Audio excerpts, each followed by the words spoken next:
it's a great group, and the idea came to me when an article came out about the Grimes girls in the Tribune. And so people started contacting me via email, and I thought, well, why don't we just use the power of social media and create a group? And then more people have contacted us actually through private message. And then of course we can discuss theories and discuss newspaper articles and get everyone's kind of viewpoint. But it's been great. It's been around since I think 2013. It's been around about 5 years. Yeah, I've enjoyed it as a resource just to kind of see what people are up to. I mean, it's really cool. I'm glad you have that. Everything else, but Ray, if there's anything else you want to share, as always, this is the time.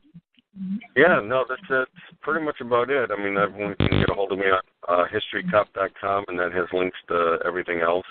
That's the easiest thing to go to. And a shout out to Cindy and Pat, who have been great as far as administrators on the site. They're really kind of the heart and soul of the group, and they've just done a phenomenal job administering the group. And that's kind of like, I started it, but it's really, it's still around because of them. So, a lot of props go out to them. Yeah, good stuff as always, Ray. I appreciate it, bud. So, I don't know what our next topic would be, but your city's so rich in horrible history. I know. That's great. We got to be good at something, so we got to be known for something, I guess. But yeah, it's always great to be a part of your show, and always look forward to talking to you guys, and yeah. So anytime. All right, man. Well, I'll tell you what, O'Banion was great last month, and the Grimes sisters was even more interesting this month. I appreciate it as always, Ray. You take care of yourself, and we'll probably talk here real soon. All right. All right. Take care. All right. Nice talking to you. Later on, bud. And everybody, that was the history cop himself, Ray Johnson. And as always, Vic, if I'm not mistaken, he's been on the show more than anybody. If you don't count Blake, sorry, Blake, I'm not trying to step on you. Man, I think you've been on the show more than me. That's probably true. Oh, gosh. Blake, are you still there, buddy? Yeah, I'm here. I was just listening. You guys were having a good time, and I didn't want to interrupt because I had already spoken about it, and Ray and I pretty much have the same viewpoint, and you could tell we both have done pretty intense research. So, why not let somebody that is an actual, authorized source talk about it? I'll talk to you about anything else, but, Well, I'll tell you what, you did a good job doing your part of the research this week, so it's always fun to talk about these. I mean, Chicago, like I said, there is no other place that I'd rather talk about than Chicago as far as true crime goes. Oh, yeah. Even beyond that. It's a wellspring of horror. That's what it is, basically, Well, that is true. That is true. Well, no disrespect, Ray, because I know he's probably still listening. What the hell is he talking about? Well, Chicago is just one of those, and like you said, they would be excited if they could go a day without a murder taking place in that city. So, there's always something we can talk about with Chicago. I feel like we haven't even scratched the surface yet, and we'll get to some more things absolutely down the line. Blake, I tell you what, man, Vic is in your state right now. I'll let Vic talk about where his horror adventures took him this week and today, because, since it is a true crime episode. Yeah, it took me to Alcatraz East, which is pretty cool because I've already been to the real Alcatraz, so I got to go to the fake Alcatraz today. But, I mean, they had a bunch of, obviously, true crime stuff. They had a bunch of, Al Capone and all the Chicago gangsters and all the, other mobs of the early 1900s and whatnot. And it had a good amount of serial killers, which is awesome because, that's what I go for. I got a selfie with Mr. Pogo outfit and Ted Bundy's car, so that was good. I don't know if he's Mr. Pogo. I think you're going a little Japanese wrestling culture there, honestly. Whoa. He's Mr. Pogo the Clown. You respect the man, okay? Mr. Pogo. Well, you're right. I guess I will have to respect my elders on this one. As you should. But yeah, like it had a big, giant, paragraph written out about everybody that they had in there. So that was pretty cool. I got a bunch of pictures. I'll upload on our Facebook tomorrow probably, or sometime within the next week or so. I'm not We'll make sure it gets to the Travis and Vic account for everybody to see too. So to make sure that everybody gets to enjoy true crime and there in Pigeon Forge. Did you have pancakes, Vic, or flapjacks?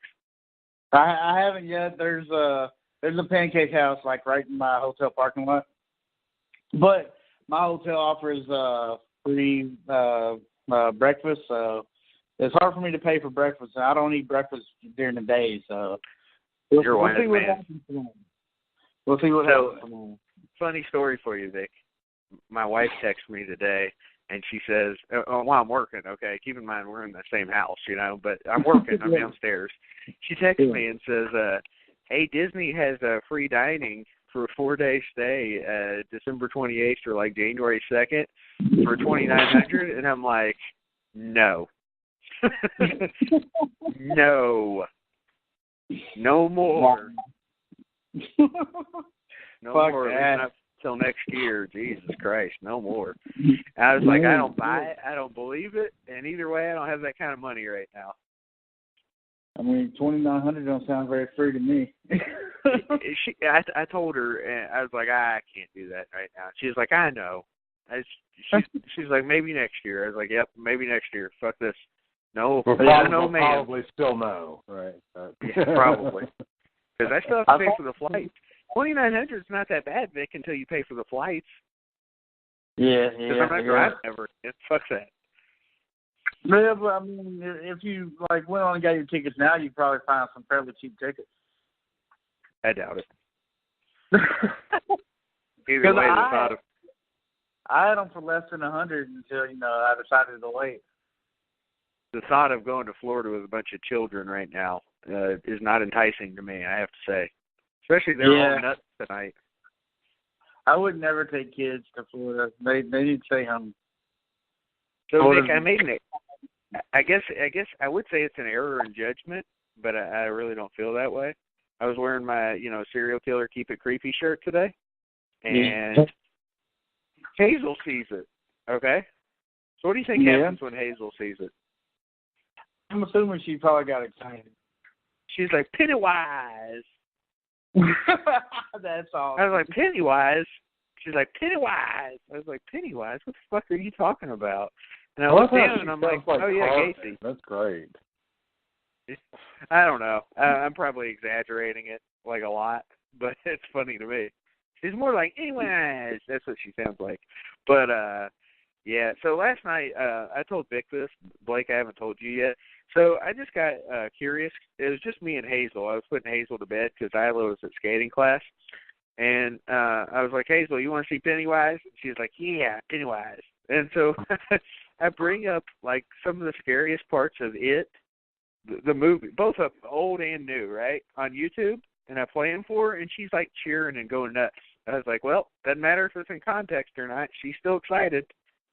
I thought maybe if I played it in context, she'd be weirded out by it just to see. And nope, she was excited. She was, cheering, jumping up and down. I was like, well, guess she just likes Pennywise. That's the way it is. Pennywise.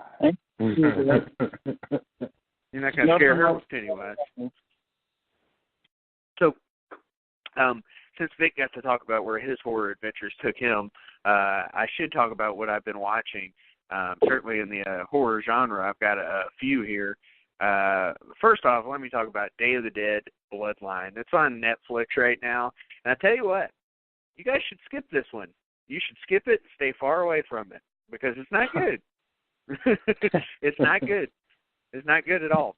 It's pretty much like if Sci-Fi had made a zombie movie and tried to make it like Romero's best movie, maybe, or at least my favorite movie. Day of the Dead's my favorite Romero movie.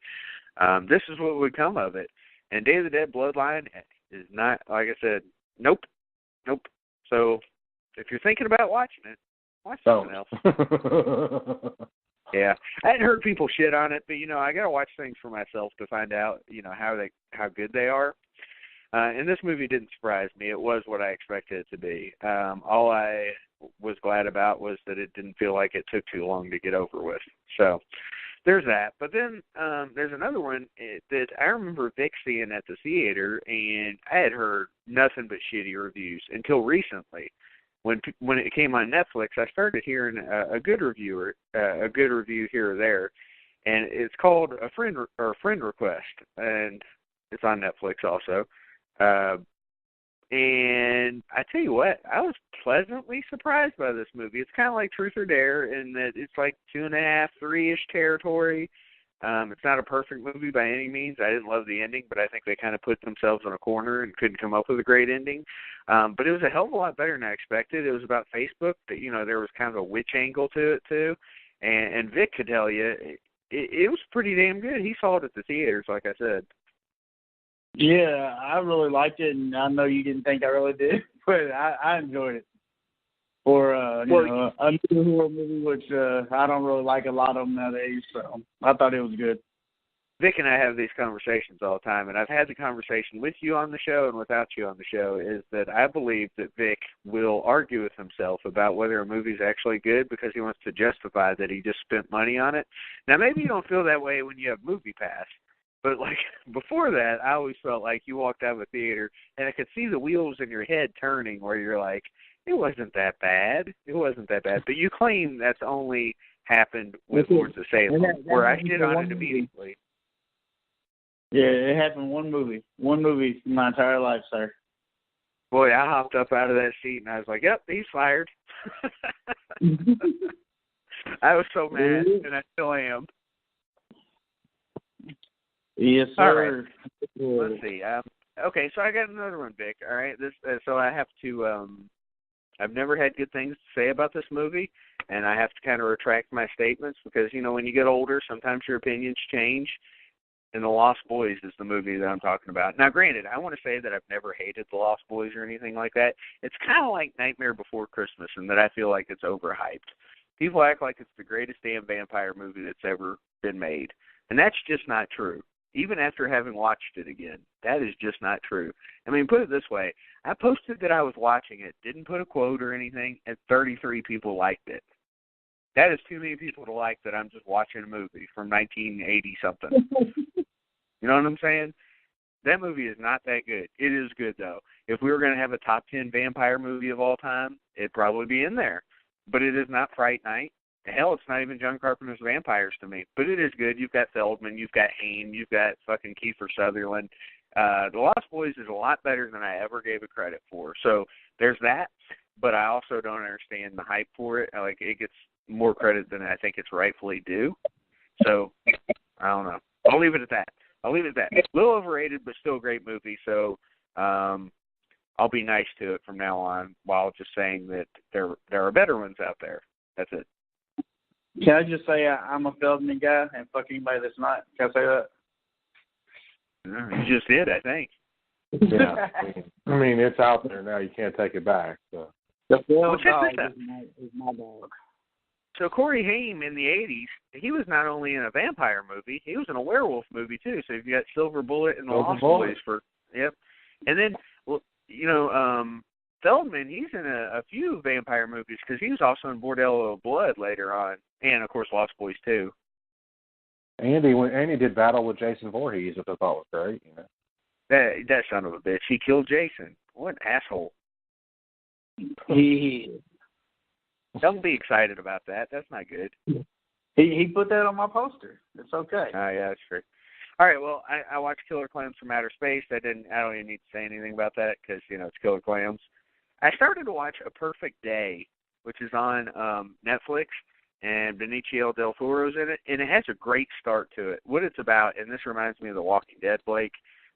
If you watched at least maybe the first 3 seasons, there's a scene in The Walking Dead where they're trying to pull a zombie out of a well, basically, because it's polluting the water, and something happens. Like it snaps in half. Well, in this one, they're trying to get a body out of this water in like Slovakia or Slovenia, some fucking something country out there by Russia. And anyway, they're trying to get this body out of a well. It's not a zombie. It's just a dead body. And, like, the rope snaps. And, like, there's all this, like, civil war and upheaval there. So they couldn't even get a rope from anybody to get it back up. I lost interest in it like an hour in, but Benicio del Toro's in it. If anybody wants to watch it, it's on Netflix.